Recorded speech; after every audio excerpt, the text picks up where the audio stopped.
través de la señal de Americano Media. Yo soy Lucía Navarro. Hoy hablaremos de una de las guerras más controversiales que los Estados Unidos ha tenido.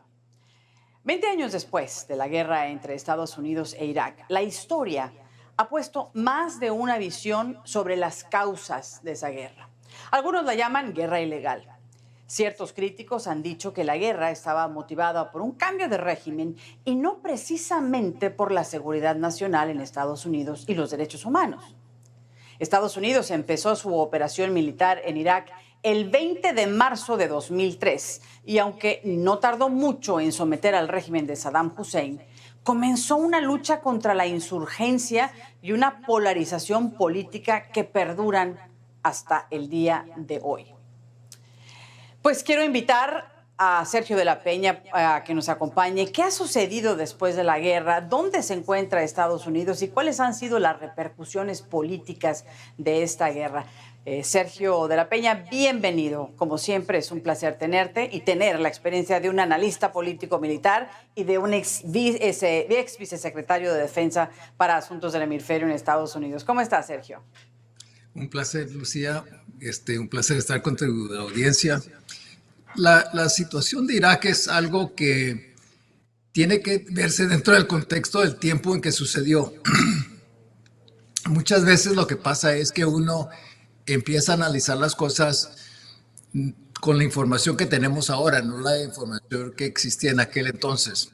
Pero de cualquier manera ha tenido sus repercusiones bastante graves y tenemos que verlas dentro del contexto histórico. Acuérdate que esto no fue algo independiente. Empezó con la primera guerra del Golfo, que viene siendo la tormenta del desierto. No se terminó ese conflicto de una manera adecuada.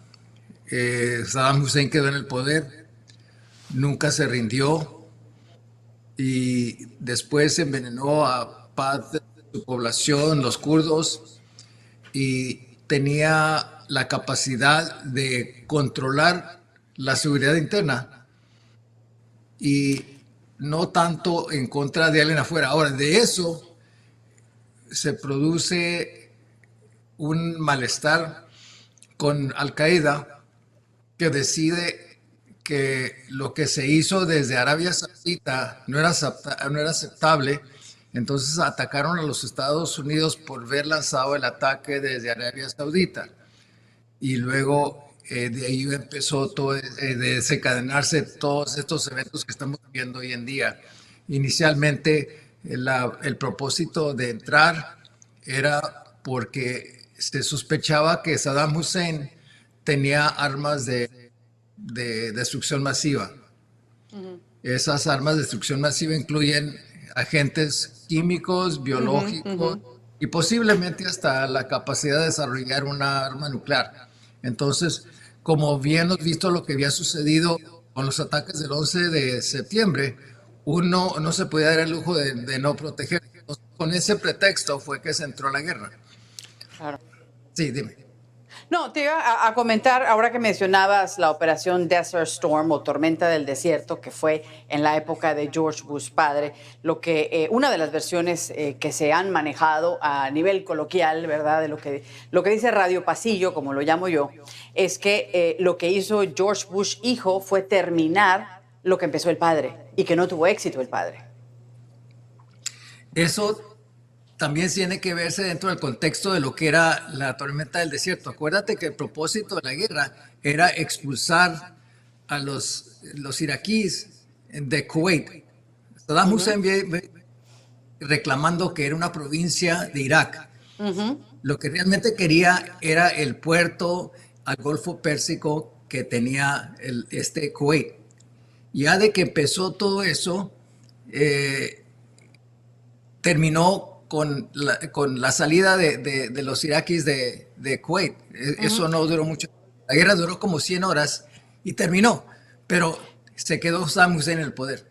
Sí, y bueno, otra de las versiones, ahora que mencionas a Kuwait, es que Estados Unidos pretendía de alguna forma defender el que Irak quería quedarse con el petróleo de Kuwait también, ¿no? Que también fue un Claro. pleito por petróleo, que el petróleo ha sido causa de guerra, no nada más en esta ocasión, ¿no? En muchas otras ocasiones ha sido motivo de discordia, no necesariamente una guerra, pero sí de discordia. Pero acuérdate que no nomás era la preocupación sobre Kuwait, sino los sauditas que tienen las reservas de petróleo más grandes del mundo, que estaban en la frontera con Kuwait, y la posibilidad que Saddam Hussein continuara sus ataques no nomás en Kuwait, si se le permitían que se quedara con Kuwait, sino iba a invadir también Arabia Saudita. Y luego, como ya habían tenido un conflicto con Irán, que duró 8 años de los inicios 80 hasta el 88, había la posibilidad de que también se desparramara este conflicto todavía más. Es tormenta del desierto. Ujú. Ahora, uno lo que ve es, tiene que ver uno las posibilidades. Los hechos son otra cosa, pero en aquel momento la preocupación no era nomás de Kuwait, sino también posiblemente atacar a Arabia Saudí. Ujú. Ya de que se fue o ya de que fue expulsado de Kuwait, el proceso de establecer la paz, o por lo menos los términos del conflicto, no incluyeron el rendimiento de Saddam Hussein. Envió uno de sus generales y Ujú. Saddam Hussein subió al poder. Como había la necesidad de proveer ayudas médicas al pueblo iraquí, se permitió que ellos volaran helicópteros, pero esos helicópteros los utilizaron para suprimir al pueblo. Acuérdate que primero se dio al pueblo iraquí que se alzara en contra de Saddam Hussein, Ujú. y los árabes que estaban en el sur de Irak lo hicieron, los kurdos lo hicieron, pero Saddam Hussein todavía tenía una capacidad interna para suprimir a cualquier amenaza interna. Entonces él empezó a envenenar con Ujú. agentes químicos los kurdos, y luego atacó a los árabes del sur de Irak Ujú. y los eliminó. Entonces de ahí se empieza ese malestar con el pueblo iraquí, donde los Estados Unidos les pide que actúan y no reciben el apoyo. Ujú. Entonces, establece las bases para lo que después viene. Claro, bueno, pero pasan los años, entra George Bush, hijo, se desata la guerra en Irak, una Sí, guerra que dura muy poco, como tú dices, y al final de cuentas sí capturan a Saddam Hussein, pero no encuentran armas de destrucción masiva. ¿Cómo crees claro. tú que ha cambiado la percepción de la guerra a partir de esos dos elementos, Sergio? No, eso es lo que siempre se utiliza para explicar que la guerra fue algo que no había de haber sucedido. Cuando se inicia el conflicto, acuérdate que Saddam Hussein tenía control total de su propio pueblo. Era difícil tener un conocimiento preciso sobre el interior. Entonces, cuando se inicia el conflicto, se andan buscando dichas armas de destrucción masiva por donde quiera. Ujú. Sí, Anduvimos de sí, un me país me a otro, acuerdo perfectamente.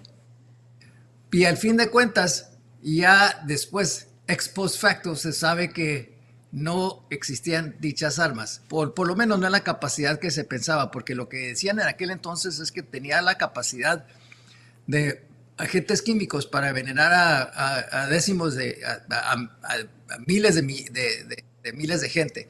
Entonces, eso fue parte de lo que se supo después, pero Ujú. antes no se sabía eso, así que el pretexto que se utilizó fue las armas de destrucción masiva. Ya de que no se hallaron, entonces hubo el efecto que el presidente Bush salió con los niveles de los más bajos de un presidente en los Estados Unidos, entrando a la guerra hasta tener un nivel de aprobación de como el 90%, y terminó como con 22 o algo así. Así Claro, yo que recuerdo cuando George Bush anunció que habían encontrado a Saddam Hussein en un hoyo, decía, como una rata, como lo que era, ¿no? Se refería a él sí, de esa forma. No encontraron armas de destrucción masiva, pero sí, de alguna manera, Saddam Hussein, como tú lo apuntabas hace un momento, envenenó a parte del pueblo. Y esa es una actitud claro, tiránica.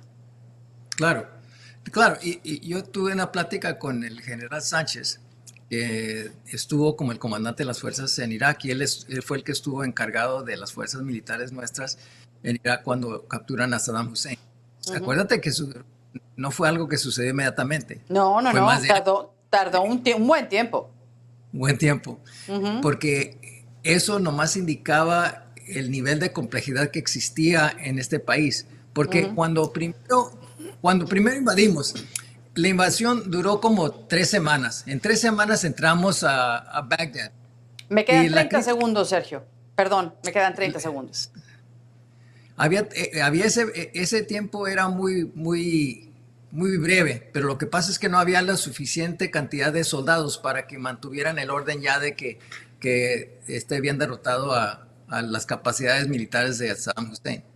Sergio, me encantaría quedarme conversando contigo. Es muy interesante analizar la historia y la historia en particular de la guerra contra Irak, pero se me acaba el tiempo. Pero hablaremos en una próxima oportunidad. Sergio de la Peña, analista político militar y secretario de Defensa para Asuntos del Hemisferio Occidental en Estados Unidos. Gracias por estar en este programa en Americano. Y en minutos, el legado militar de la guerra en Irak. ¿Cometió Estados Unidos errores tácticos? ¿Qué lecciones aprendimos? Vamos a buscar estas respuestas tras la pausa en Americano.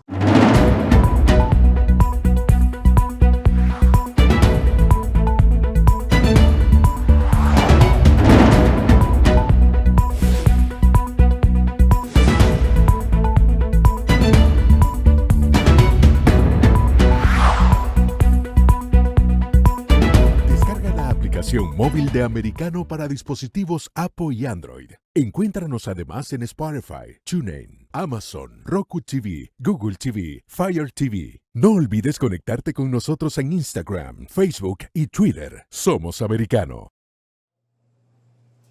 La Operación Libertad en Irak representó para el ejército de Estados Unidos muchos retos. Después de la guerra, mucho se dijo de que la información que se tenía para decidir el inicio de la ofensiva era escasa. Al final, no se encontraron las armas de destrucción masiva, como lo apuntaba Sergio de la Peña hace unos momentos, las armas que se dijo que Saddam Hussein tenía en su poder. El tema de la guerra es un tema que a veces es difícil de recordar, a veces es complicado hablar de eso, pero se encuentra con nosotros Ron Aledo. Él es exanalista de la CIA y también estuvo en varias campañas con el ejército estadounidense.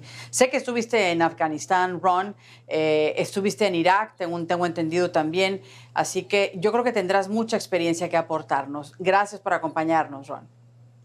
Encantado de estar aquí contigo, Lucía. Muchas gracias. Bueno, hubo errores tácticos, Ron, en la Operación Libertad. No, tácticos no, yo creo que fueron errores de nivel estratégico, de planeamiento, desde los más altos escalones del gobierno, desde la Casa Blanca y desde el Pentágono. Hay que recordar, la guerra de Irak en realidad fueron 2 guerras, no fue una sola guerra. La primera guerra fue contra el gobierno de Saddam Hussein, que esa fue la guerra convencional, lo que nosotros llamamos, que fue muy rápida, duró apenas un mes y medio, y un poco más en lo que se capturaban a los miembros del gobierno de Hussein y a Hussein mismo, y ya está. Esa fue muy rápida, muy fácil, y fue contra el gobierno sunita, secularista, socialista del partido Baath de Saddam Hussein. Después de esa guerra fácil y rápida, entonces la otra guerra, la guerra contra los insurgentes que venían de todo el mundo musulmán, de todo el mundo árabe, especialmente sunitas, venían darios de Egipto, de Jordania, de Arabia Saudita, venían allí a Estados Unidos, a Irak, para hacer yihad contra las tropas de Estados Unidos que estábamos allí en aquel momento. O sea que fueron 2 guerras. Y los errores no fueron a nivel táctico, no fueron errores de militares.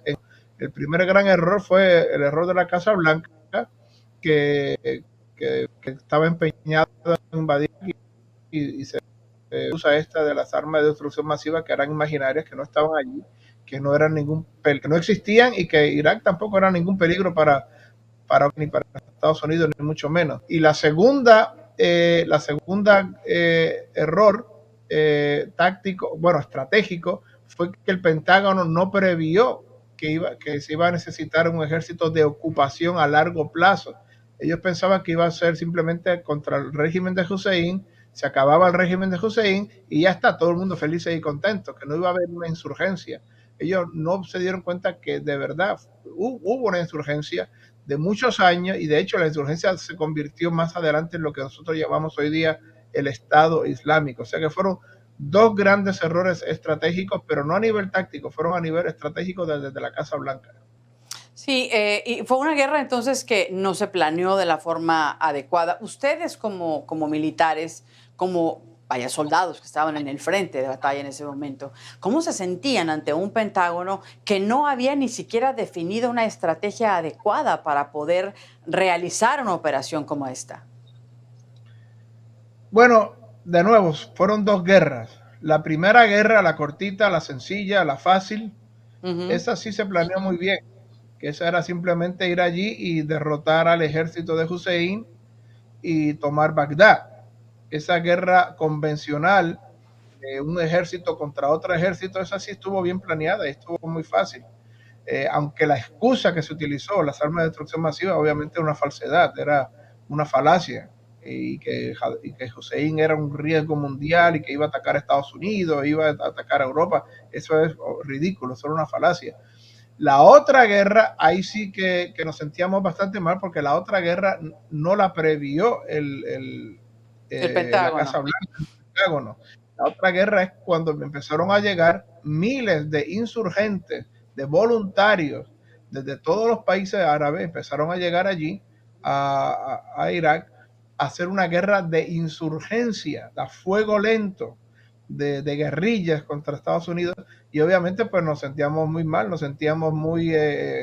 ¿por qué nos metieron aquí en esto? Cuando no estábamos ni preparados, ni sabíamos que iba a llegar esta guerra así de insurgencia, esta guerra así de guerrilla, que obviamente ahí fue donde de verdad miles de soldados americanos perdieron sus vidas, muchísimos quedaron sin piernas, sin ojos, sin brazos, las bombas, los famosos IED, Improvised Explosive Devices, los francotiradores, Fallujah, Ramadi. Ahí fue que empezó de verdad la guerra a fuego lento, que sí empezó a desangrar seriamente al ejército de Estados Unidos. Nos sentíamos muy mal porque obviamente no habían previsto esto, no habían previsto que iba a haber una segunda guerra de insurgencia después de derribar a Hussein del gobierno.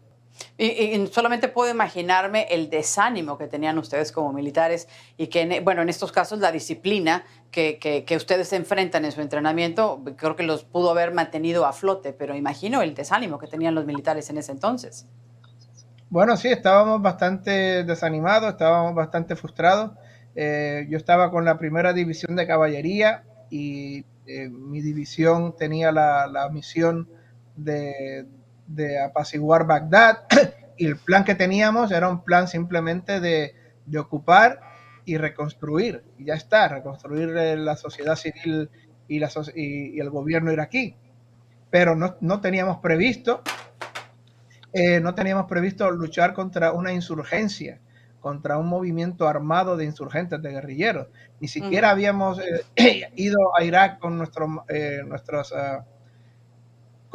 equipos más pesados, ni con nuestros tanques, ni muchísimo menos. Fuimos con equipos muy light porque pensábamos es una guerra convencional que se acaba en un mes y medio y ya está, y ya no va a haber más guerra. Entonces cuando empezamos a ver que de verdad hubo una insurgencia, nos tomó por sorpresa y tuvimos que rápidamente, hey, traigan los tanques para acá, traigan el equipo que habíamos dejado en Texas, tráiganlo para acá. O sea que fue una cosa que nos tomó por sorpresa y así como a mi división nos tomó por sorpresa, a todo el ejército y a todos los militares de Estados Unidos, Marines, Air Force, nos tomó por sorpresa la guerra de insurgencia para la cual nadie había planeado nada. Claro, y ahí comenzó el mundo, debo decir, comenzó el mundo a ver quizá una participación mucho más fuerte de grupos terroristas que hasta el día de hoy siguen mortificando en muchísimos países, Ron. Eso es así. La gente tiene que entender cómo funciona esto en el Medio Oriente. Hay grupos, más que nada de sunitas árabes. Los chiitas son otra cosa. Los chiitas son minoritarios, más que nada en el Líbano, en Yemen, y obviamente el país chiita por excelencia es Irán. pero son minoritarios. Más que nada estamos hablando de musulmanes de la secta sunita. Y estos están por todo el mundo árabe, ¿no? Están desde Marruecos, Argelia, Túnez, Egipto, Jordania, Qatar, Arabia Saudita, Kuwait, en todas partes. Y esta gente siempre están esperando una oportunidad, siempre están durmientes, por decirlo así, pero están esperando una oportunidad donde puedan ir al yihad, a matar a soldados de Estados Unidos, a soldados cristianos, a luchar contra lo que ellos creen es el mal.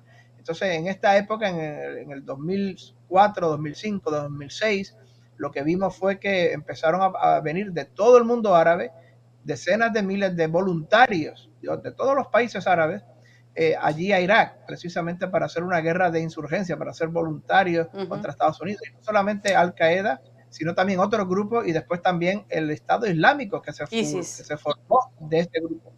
Sí, a nivel político, Ron, las lecciones que nos deja esa guerra, la guerra con Irak, ¿qué nos dejó en nivel político? Bueno, la inteligencia de Estados Unidos fue completamente revitalizada, fue completamente, se tuvo que revisar todo, cómo llegamos a las conclusiones ideológicas, a las conclusiones analíticas de la CIA, de la Defense Intelligence Agency, de la NSA, del FBI. Hubo montones de revisiones porque fue un fallo enorme.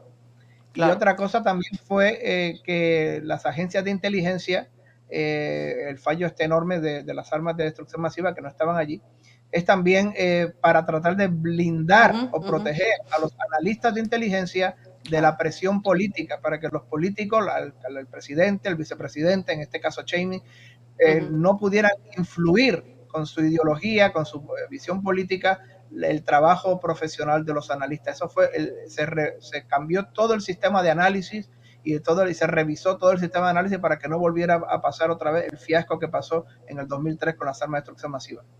Pues Ron, te agradezco muchísimo el tiempo y el análisis, por supuesto. Es Ron Aledo, ex contratista de la CIA y veterano del Ejército de los Estados Unidos. Un honor y gracias por tu servicio, Ron. Hasta pronto. Gracias. Y enseguida, la economía de la guerra. ¿Cuánto nos costó y cuánto seguimos pagando 20 años después? En minutos continuaremos en Americano.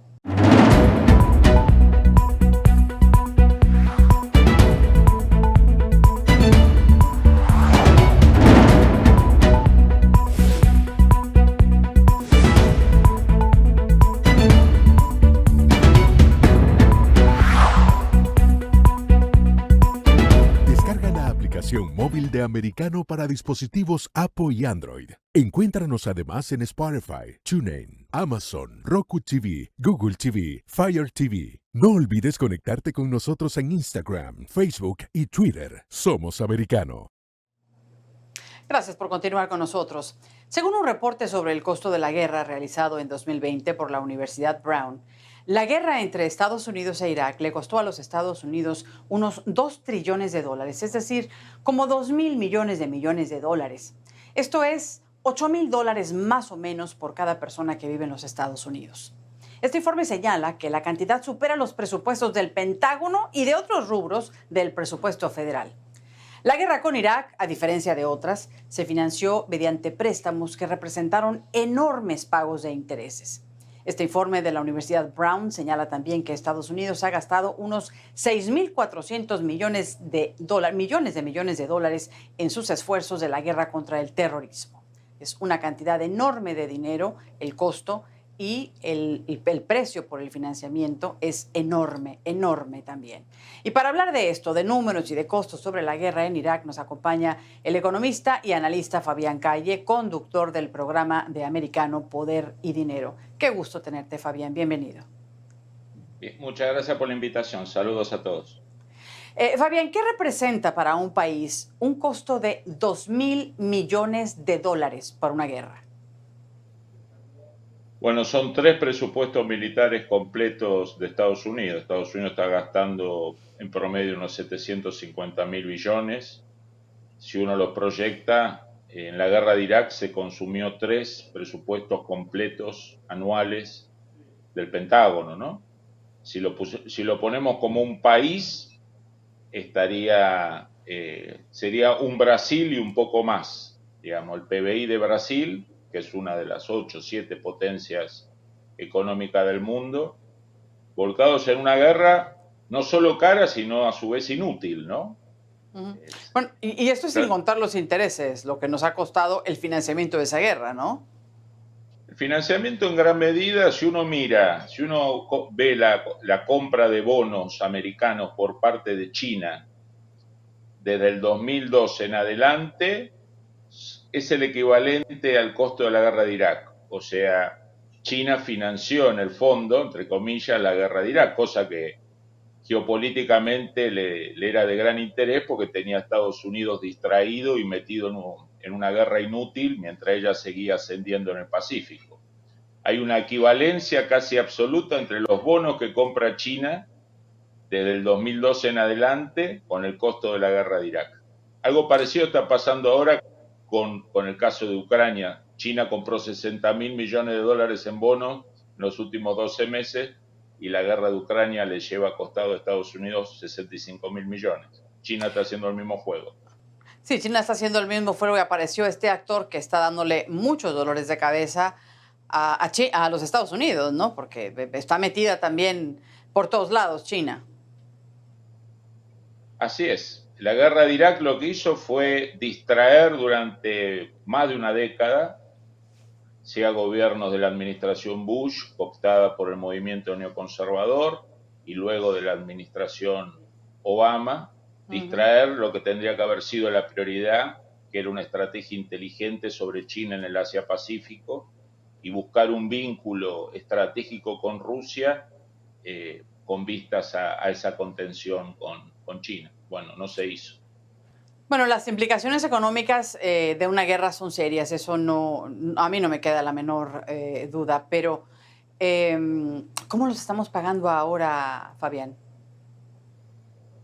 Bueno, se está pagando con la emisión, la masiva emisión que tiene la economía americana de billetes, potenciado por el tema de los subsidios por el COVID, y el último que agregó la administración Biden, que era totalmente innecesaria. Digamos, Estados Unidos está financiando todo este festival de guerras inútiles, como fue la guerra de Irak y la guerra de Afganistán, más allá de los primeros 6 meses de la guerra que eran en Afganistán, que eran totalmente necesarios para desarticular a Al Qaeda, pero los 19 años posteriores de tratar de transformar Afganistán en una democracia fue un despropósito muy caro. Y en el caso de Irak, se regaló Irak a Irán, ¿no? Si uno quiere democratizar un país como Irak, donde la mayoría es chiita y la meca del chiismo es Irán, todo lo que ha hecho Estados Unidos es en gran medida aumentar masivamente la influencia de un rival estratégico serio,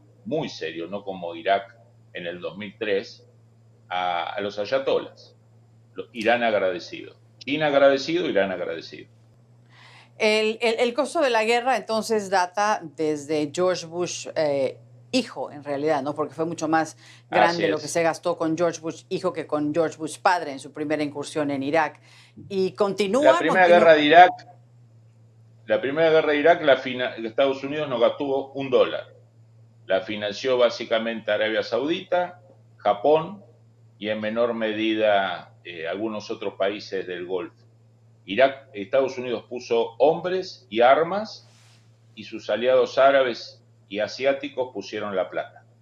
Pusieron el dinero, pero entra George Bush hijo, se arma la operación Desert Storm, la operación de libertad de Irak, Freedom es el nombre de esta operación, que nos decía Ron Aledo que tenía más que errores estratégicos, errores tácticos, ¿no? Errores de planeación desde un principio, porque no había la visión, la posibilidad de que la guerra se extendiera más del corto plazo, los casi 100 días que duró, y se excedió muchísimo más tiempo. Entonces fue un dinero que de pronto se tuvo que soltar o se tuvo que encontrar de algún lado a costa incluso de endeudarse más, ¿no? Así es. El ejército americano, el general Shinseki, que tuvo el gusto de conocerlo, comandante del ejército en ese momento, claramente le expresó al poder político 3 opciones. No ir, porque no era necesario, opción 1. ir con un mínimo de 350.000 hombres, no para derrotar a Saddam, que se lo derrotaba rápidamente, sino para evitar moderar la guerra civil que iba a estallar después entre kurdos, sunitas y chiitas. Y la tercera opción, la óptima, no la óptima del ejército, pero la óptima para el desastre que querían los neoconservadores, era 500.000 de hombres. La administración Bush ordenó el ataque y con 120.000 hombres se venció rápidamente a Saddam y después tuvieron 20 años de guerra civil, tal como el ejército americano le advirtió al poder político. Bueno, el déficit que tenemos en estos días, Fabián, ¿es por la guerra? Bueno, entre la guerra de Afganistán y la guerra de Irak, Estados Unidos gastó 2.5 trillones de dólares. ¿Sí? Dos guerras, hoy en Afganistán gobiernan los talibanes y hoy en Irak gobierna un gobierno pro-iraní. La mayor parte del poder político en Irak hoy está en manos de Irán. Por lo tanto, ha sido una inversión inmensa de recursos, insisto, más de 3 presupuestos de defensa completos de Estados Unidos, pérdida de hombres, pérdida de prestigio, distracción del rol principal que tenía que tener la diplomacia americana en los últimos 20 años, que era la contención a China y buscar alguna matriz de relación con Rusia. Fue una catástrofe que aceleró, como bien explicaba un gran y querido profesor Ken Waltz, uno de los más destacados académicos americanos, que la guerra de Irak fue uno de los factores que lamentablemente eliminó o limitó la unipolaridad americana, que bien manejada hubiera sido tan buena para el mundo libre. Bueno, y ahora a todo esto le estamos sumando los más de 100.000 millones de dólares que Estados Unidos ya le ha enviado a Ucrania, ¿no? Se lo ha enviado en equipo, en ayuda, en dinero, ¿no? Esto se está todavía complicando y me llamó mucho la atención lo que decías hace un momento de que China está actuando exactamente de la misma manera en la que lo hizo durante la guerra con Irak hace 20 años, entonces está aprovechando la situación para hacerse de más bono y obviamente llega a acercarse más a su meta de convertirse en la primera potencia económica del mundo. China lo que necesita es un Estados Unidos empantanado en algún lado, menos en Asia, sea Afganistán, sea Irak, y ahora en una guerra de desgaste en Europa. China necesita a Estados Unidos no focalizado básicamente en el Asia-Pacífico, que es la zona que China quiere hacer como primera escala de su hegemonía mundial. A ver si me puedes contestar esto más o menos en 40 segundos, Fabián. ¿Hasta dónde una economía como la de Estados Unidos, con la fuerza que tiene, podría aguantar tantos descalabros por las guerras? No tiene mucho más margen Estados Unidos. Estados Unidos, manejado virtuosamente su economía y la Reserva Federal actuando seriamente, puede salir de este problema que no es estructural. Ahora, no hay margen para volver a aventuras de este costo y de esta magnitud y además estratégicamente inútiles y peligrosas. Pues te agradezco el tiempo, Fabián, y tu análisis, por supuesto. Y a usted le recomiendo el programa que conduce Fabián Calle junto con Santiago Montoya y Sergio Berenstein, Poder y Dinero. Lo puedes seguir en la app de Americano y, por supuesto, a través de todas las plataformas de streaming de Americano. Fabián Calle, un placer saludarte. Igualmente, muchas gracias a ustedes y saludos a la audiencia. Saludos. Bueno, en la última parte de este programa vamos a hablar del nuevo orden mundial, de la posguerra y en la guerra contra el terrorismo. ¿Cómo ha cambiado nuestra forma de vivir? ¿Y hacia dónde vamos? Esto lo tendremos en minutos aquí, por Americano.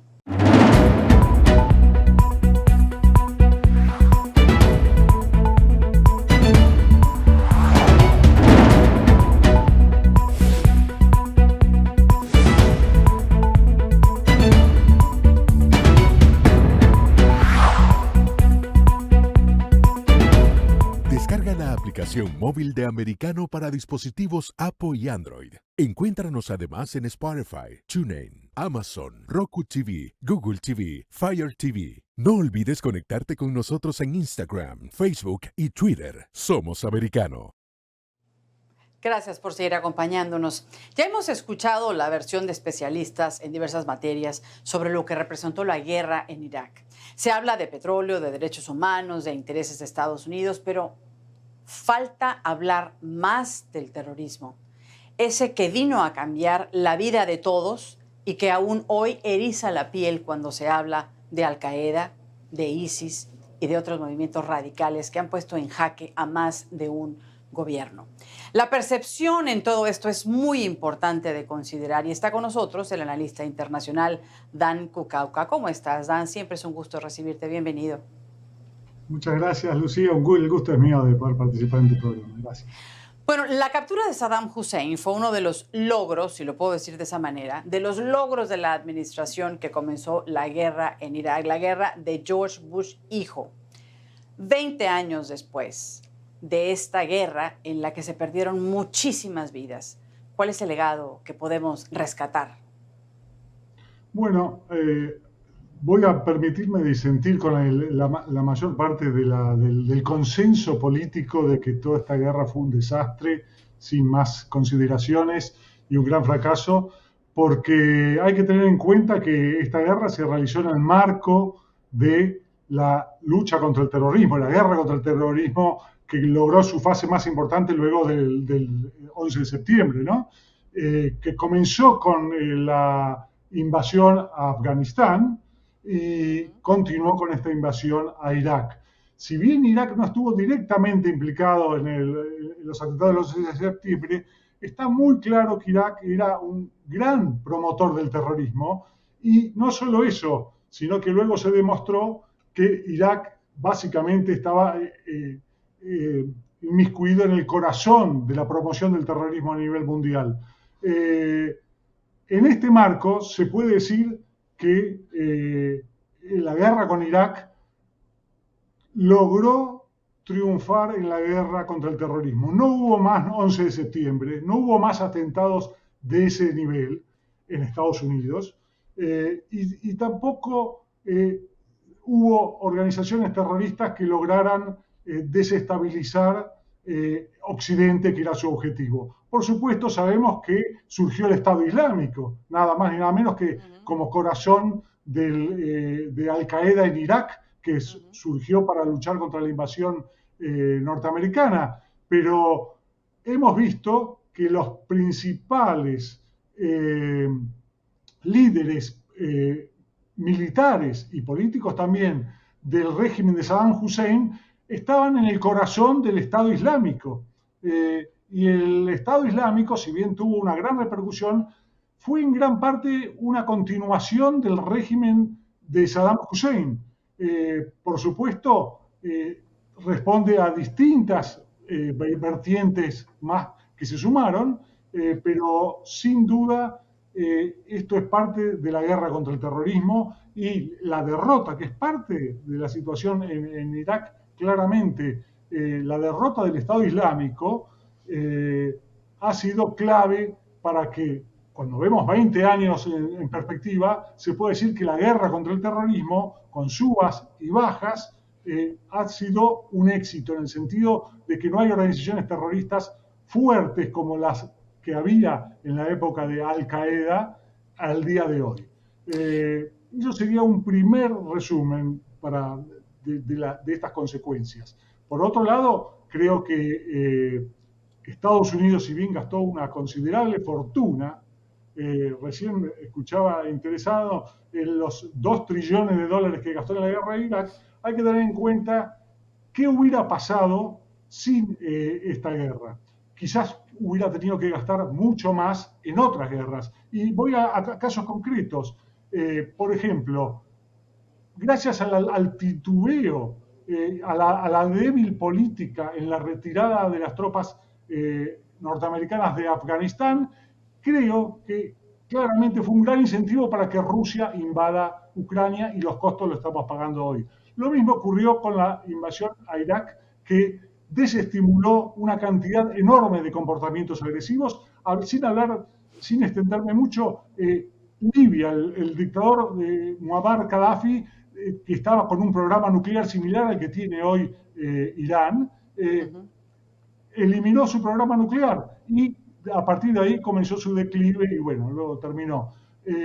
Se podrían encontrar varias guerras que no ocurrieron, incluyendo las guerras que hoy estamos viendo como amenazantes. Hablamos de China, bueno, por suerte fue fueron 2 décadas donde China no se animó, recién ahora está comenzando nuevamente a animarse a tener una política agresiva con Estados Unidos. Lo mismo ocurrió con el dictador loco de Corea del Norte.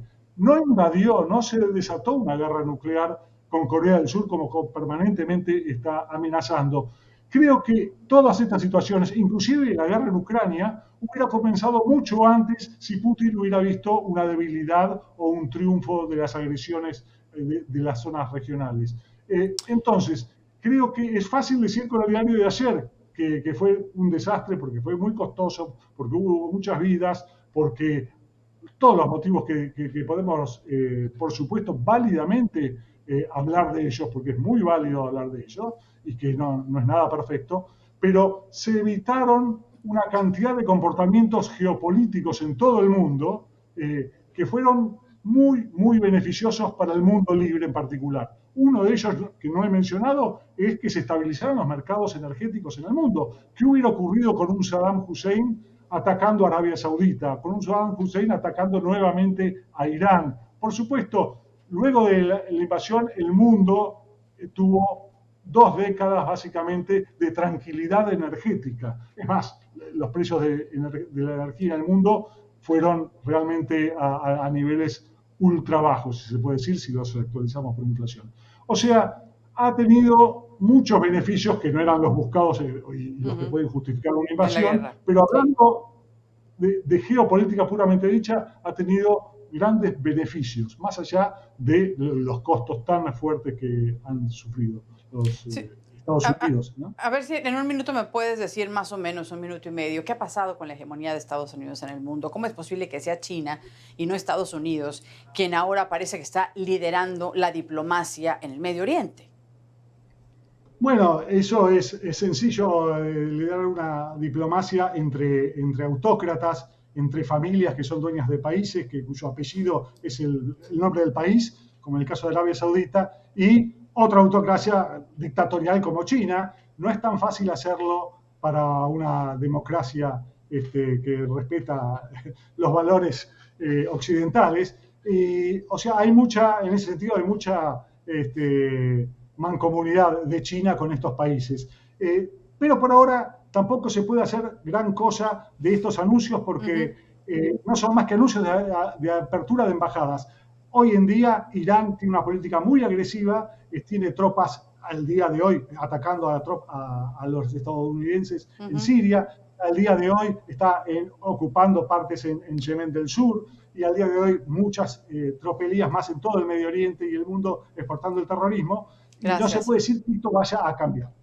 Pues Dan Kukao, te agradezco muchísimo el tiempo. Dan Kukao acompañándonos desde Argentina. Y sin importar la visión que haya escuchado o que le guste más, que la guerra con Irak no tuvo sentido, que fue por petróleo, por acabar con Saddam Hussein, por la guerra contra el terrorismo o lo que sea, señores. Una guerra es la fórmula perfecta para que todos pierdan. Las guerras no son más que el resultado de la ambición egoísta de unos pocos con sed de poder y control. Al final, no se llevarán a nada. Es decir, cuando mueran, pero deben resultarles agradables las ideas de pensar que van a disfrutar el poder mientras estén vivos. En un ensayo que escribió en 2003 el historiador Juan Collet, él dijo que al derrocar a Saddam Hussein se desencadenó una nueva fuerza política en el Golfo, no el auge de la organización cívica ni el sentimiento democrático que algunos creyeron. Gracias por habernos acompañado en este programa especial de Americano Media. Yo soy Lucía Navarro. Hasta la próxima.